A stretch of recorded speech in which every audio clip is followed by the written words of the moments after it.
বিশ্বকাপে যখন এমন কিছু কিছু ম্যাচ দেখা যায় আজকের এই ম্যাচের মতো, তখন সত্যি আর কিছু বলার থাকে না যে মানে এত ভালো একটা ম্যাচ যেখানে স্পেনের মতো কিংবদন্তি 2010 বিশ্বকাপের জয়ী দল তাকে আটকে দিল তৃতীয় সবচেয়ে ছোট দেশ জনসংখ্যার দিক থেকে, কেপ ভার্ডে।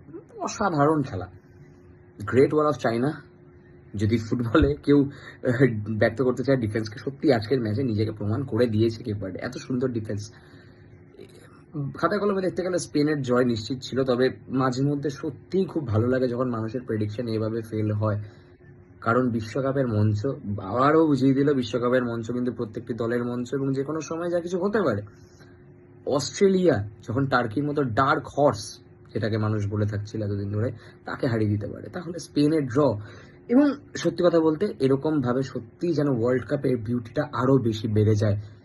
যাই হোক, লামিন ইয়ামাল, ড্যানি ওলমো, এদের জন্য এখনো অনেক ওয়ার্ল্ড কাপের দিন পড়ে আছে। আজকের ম্যাচে তারা কেন স্টার্ট করেননি, কেন সাবস্টিটিউশনের একটা ডিসিশন ছিল কোচের, সেটা সত্যি বিতর্কের বিষয়। তবে অ্যাটাকের দিক থেকেও কিন্তু স্পেনকে অতটা তৎপর দেখা যায়নি, এবং মিস্টেক্স অনেকটা বেশিই ছিল। ফ্যাবিয়ান রুইজের দিকে পুরো টুর্নামেন্টে নজর থাকবে। সদ্য ইউসিএল বিজেতা একজন প্লেয়ার, সেক্ষেত্রে তার থেকে আরও বেশি এক্সপেকটেশনস আমাদের থাকবে। 12:30 থেকে ঠিক শুরু হতে চলেছে, আর ঠিক 15 মিনিটে শুরু হতে চলেছে Belgium versus Egypt. Belgium, the golden generation of Belgium 2018 হয়তো অনেকটা না হলেও একটু শর্ট পড়ে গেছিল ওয়ার্ল্ড কাপ জয়ের থেকে।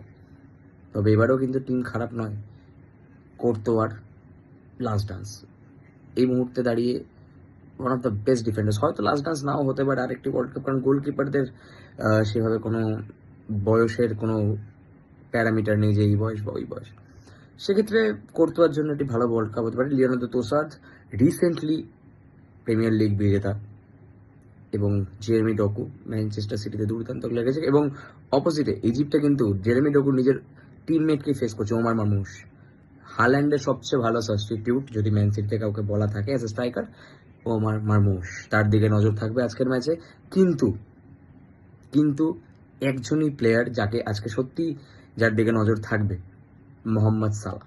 যে কতটা দুর্দান্ত একজন প্লেয়ার সেটা নিয়ে কোনো সন্দেহ নেই। আজকে আমার মনে হয় বেলজিয়াম একটি জয়ের মাধ্যমে নিজেদের ক্যাম্পেইন শুরু করবে। তবে এই ম্যাচের এক্স ফ্যাক্টর হবে ওমার মারমুশ কিংবা মোহাম্মদ সালাহ। গোল এদের দুজনের মধ্যে একজনের থাকছে, এবং ওমার মারমুশের জন্য একটি দুর্দান্ত একটি প্ল্যাটফর্ম হতে চলেছে এবারের বিশ্বকাপ। এখন বাকিটা সময় বলবে। আশা করছি আজকে যেরকম স্পেন এবং কেপ ভার্ডের এই ম্যাচের প্রেডিকশন কিছুটা হলেও আমরা ভুল হয়েছি, সেরকম এই ছোট দলগুলো বা তথাকথিত ছোট দলগুলো আমাদেরকে আবার বারবার ভুল প্রমাণ করতে থাকুক। এটাই হয়তো ফুটবলের সৌন্দর্য, এটাই হয়তো বিশ্বকাপের সৌন্দর্য।